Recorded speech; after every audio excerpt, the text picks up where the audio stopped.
everyone, welcome back to our channel. If you're new here, please subscribe. I'd really love that. If you're returning, how you doing? Grab your coffee, maybe a juice, maybe a smoothie. Yes? Let's get into it. So, I have an email that I want to read to you from my favorite gal pal in the UK, which is going to lead up to what else I want to talk about, okay? Because, you know, the things that are happening here are also happening over in the UK. And, you know, when I say that this is going to be global, okay, it's global. And it's sad. It really is. So she says, all right, the first thing concerns the news I gave you regarding those public places that are going to be warm banks, okay? She said during the winter. Well, no sooner were these news articles published than other news articles started to come out saying that these public spaces might have to close as they won't be able to afford their energy bills, and therefore they will be unable to provide a warm bank. And all mainstream media channels play this game of saying one thing and then straight away another news outlet publishes the exact opposite. Over there too, huh? And she said of what was previously said, and essentially they are playing mind games with us, a game of psychological warfare, to be precise. And that's exactly what all of this is. It's psychological warfare, survival of the fittest. Who's going to win, you know? And it sucks. It really does. So she said, if you listen to them, then they will have you tied up in knots, pulling your hair out and not knowing which way to turn. That's every day. That's every day, no matter where you live. And she said, but that's exactly the state that they want you to be in. And this is why I keep telling people to stop listening to their bullshit, because that's all it is. And yeah, you're right. You're right. No matter what comes out of what politician or government's mouth, it's all bullshit. It really is. Think about it. And she said they do this more so with every crisis that comes along. And I cottoned onto their game. And very quickly when the Rona started, which is why I refuse to waste my time reading or watching too many so-called news items, right? So she left a link of the articles that are contradicting previous articles about the warm banks, right? And she said that the other thing she wanted to let us know about was her favorite local supermarket, which is called the Co-op. All right, over the last 5 to 6 weeks, something is going on with yet more supply chain issues, it would seem. That shop is getting worse with empty spaces and not much stock. About 5 or 6 weeks ago, one of the refrigerators went off limits as there was nothing to put in it. And a few days later, the same thing happened with another refrigerator. Both of the refrigerators are still empty all these weeks later. And then I mentioned to one of my neighbors about how bad it's getting down there. And actually, it's a waste of time going down there for anything. And she told me that she had been down to the Co-op a few days before, and several of the freezers were switched off. Really?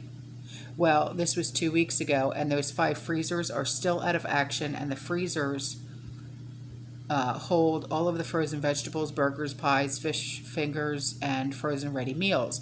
Also, for the next 5 weeks, nearly 5 weeks, they had hardly any coffee on the shelves. Really? And I couldn't buy the one that I normally get. I flat refused to pay for more expensive coffee. And also, I don't like the smell or taste of the expensive brands, as they're just crap. They are. And she said, I like my cheap 90-pence jar of coffee, thanks. Now, lucky for me, I kept the 3-month supply of coffee, which is for now and the next 3 months. So I have plenty of coffee to keep me going while the Co-op didn't have any. Plus, I also have a 7 to 8 month long-term stash, which I don't want to start breaking into just yet. Yeah, I know. You know, we have different pantries, right, when it comes to preppers and homesteaders. we have our working prepper pantry, and then we have the do not touch pantry. You know what I mean? So she goes on to say, and then hallelujah. Hallelujah. She's like, last week the co-op finally had my coffee. So I grabbed 2 jars, and I grabbed another 2 jars the other day. And I'll be grabbing 2 jars every time I go there to stock up even more, as apparently Brazil recently announced another poor coffee harvest. Yes, they did. They did. And so with that, coffee prices are just going to skyrocket. Yeah. So she said for the 2nd year running, which means more shortages and price rises, no doubt. Right, exactly. And she said also over the last 2 months, they've had a limited or no supply of dips, such as like hummus and, okay, what is that? Tara Masalata. What is that? Tara Masalata. And she said, and at one point there was a notice stuck on the refrigerator blaming the war in the Ukraine for shortages of these items. Give me a break. So the invasion is now being blamed for the lack of hummus. Oh my God. Make your own. It's made out of chickpeas. Oh my, are you serious? That's so stupid. And she said also in the co-op they had a long aisle filled on one side with either bulk packs of things or things on offer, and if it's a mega large delivery. And this aisle was filled with boxes containing multi-packs of instant noodles, pasta and sauce, and 5-liter bottles of water. I couldn't believe it when I went back to the shop a day and a half later, and all the water and most of the instant noodles and pasta and sauce were gone, as we've had very hot weather recently. Yes, I know, I heard. And I can understand all the water going, but the other items. So I wondered if the staff had removed the items so they could put them in back out a bit at a time, or are the people starting to wake up and stock up? You know, I'm going to say 50-50. I'm going to say 50-50, only because, yeah, people are starting to wake up, and these businesses and these companies know it. So they're going to pull it, keep it in the back, maybe for their own stocking up. That makes logical sense. That's the only rational thing I can think of. So she goes on to say, this shop is struggling more than ever with supply chain problems, so it takes less than 48 hours for people to completely ransack and empty out the shop, is what I'm thinking. From now on, I'm only using my local co-op for milk and a few other things, plus there's certain offers. I do my main grocery and food prep shop with another supermarket, so I'm thankful I don't have to rely on the co-op for everything, otherwise I'd be in trouble. Yeah. That's why that's why a lot of us, we hop, we go over here, over here, over here, over here, and like a lot of us, will go to like box stores and, stuff like that. And then we'll just go to, all right, I'll run to Publix, or all right, I'll run to Winn-Dixie to go pick up milk and eggs and bread and stuff like that, so, all right. So her email leads me to this. Okay. So the QC Poultry saw in Montebello, California, the processing plant went up in flames, and it added to a spate of accidental fires, targeting foods facilities in the past couple of months. How many are we at right now? How many? Does anybody know? Because I lost count. So reports indicate that the facility, located just east of LA and southwest of San Gabriel Valley, caught fire at about 4 o'clock in the afternoon. And when firefighters arrived, they witnessed massive plumes of smoke bellowing from the building.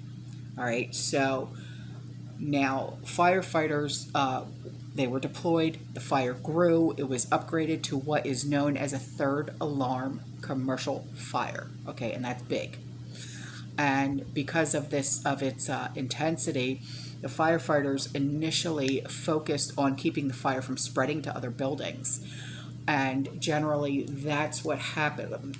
I'm going by what my dad has told me in the past, because he's a retired fire chief. That's what they generally do.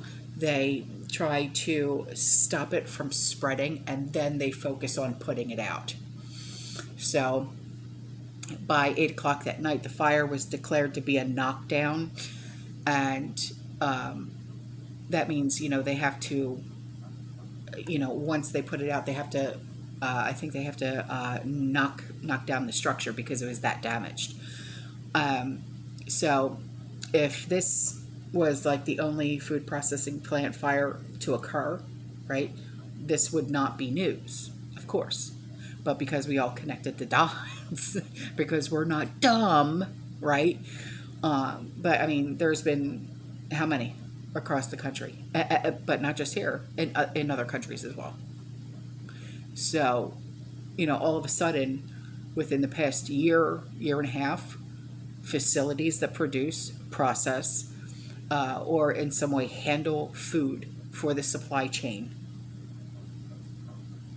mysteriously caught fire.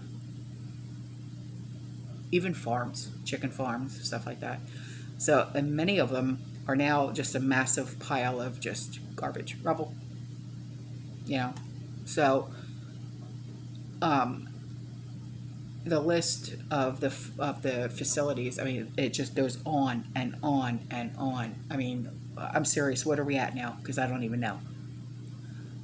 And just a week before this fire in Montebello, a similar one occurred at a vegetable and nut facility. Yeah, in Dufur, and it's Dufur, Oregon. And a week before that, another major fire destroyed a meat processing plant in New Hampshire. This is all engineered. This is the plan, man. They want us to starve.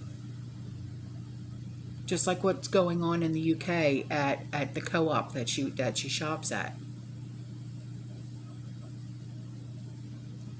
This is all the plan. I'm sorry, we can agree to disagree, but it's the plan. Agenda 2030, accelerated. So, it's what we are witnessing, okay, is man-made famine, which will eventually lead to mass starvation. And it's all engineered. Because the elites have deemed us useless eaters, so they have to kill us off by starving us to death. Tell me I'm wrong. Oh, wait. So, I mean, it's happening right in front of our faces. You cannot deny this. You can't. Too few people even know that it's even happening. And millions of Americans are once again consumed by the mindless consumerism-based lifestyles. Especially now that, like restrictions are gone, and stuff like that. I mean, one week we're talking about eating bugs. Then next week we're talking about eating human flesh burgers. What's next? Oh, that's right. Gummy bears made from resin from wind turbines. Shall I go on? I mean,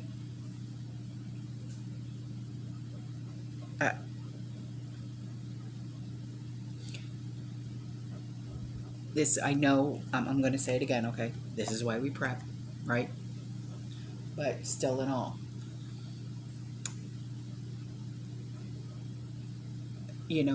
we can sit here and we can prep, but eventually, when all of this comes down, right? When shite hits the fan, our preps are going to eventually run out. So what is your plan B?